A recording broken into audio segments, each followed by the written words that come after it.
Protocol ಕಳಿಸಿದ್ದಾರೆ, ಸಬ್ಜೆಕ್ಟ್ಗಳು ಇಟ್ಟಿದ್ದಾರೆ. ಸಬ್ಜೆಕ್ಟ್ಗಳು ಇಟ್ಟುವಾಗಲಿ ಏನೇ ಆಗಲಿ ನಮಗೆ ಮಾಹಿತಿ ಕೊಟ್ಟಿಲ್ಲ. ಮತ್ತೆ ಕಮಿಷನರ್ಸು ಮತ್ತು ಅಧ್ಯಕ್ಷರು ಮಾಡಿರೋದು. ನಮಗೊಂದು ಉಪಾಧ್ಯಕ್ಷರಾಗಿ ಯಾವುದೇ ರೀತಿ ಬೆಲೆ ಕೊಡ್ದೇನೆ ಅವರವರೇ ಮಾಡ್ಕೊಂಡಿದ್ದಾರೆ, ನಮ್ಗೆ ಮಾಹಿತಿ ಗೊತ್ತಿಲ್ಲ. ಮತ್ತು ಪ್ರೋಟೋಕಾಲ್ ಕೊಟ್ಟಾಗಲೂ ಅಷ್ಟೇ ಇದು ಅವ್ರದ್ದು ಸಹಿನೇ ಇಲ್ಲ, ಜೆರಾಕ್ಸ್ ಕಾಪಿನಲ್ಲಿ ಕೊಟ್ಟಿದ್ದಾರೆ. ಇದನ್ನೆಲ್ಲ ನನಗೆ ಸ್ವಲ್ಪ ಈಗ ಎಲ್ಲ ನಮ್ಮ ಮಾನ್ಯ ಸದಸ್ಯರುಗಳಿಗೆ ಕೊಟ್ಟಂಗೆ ನನಗೂ ಇಷ್ಟೇ ಎಲ್ಲ ಪ್ರೋಟೋಕಾಲ್ ಮೂಲಕ ಕರೆದಿರೋದು. ಹಾಗಾಗಿ ನನಗೆ ಮನಸ್ಸಿಗೆ ಬೇಜಾರಾಯಿತು, ಆದ್ದರಿಂದ ನಾನು ಬರಲಿಲ್ಲ.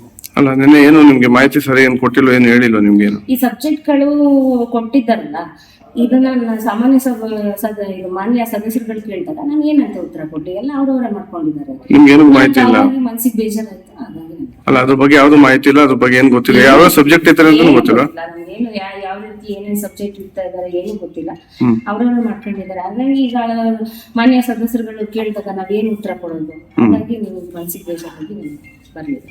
ಇವತ್ತು ಅಂತ ಅಂದ್ರೆ ಅಧ್ಯಕ್ಷರು ಫೋನ್ ಮಾಡಿ ಬರ್ಲಿಕ್ಕೆ ಹೇಳಿದ್ರೆ ಅವ್ರಿಗೆ ಬೆಲೆ ಕೊಟ್ಟು ನನಗೆ ಬಂದಿದ್ದೆ.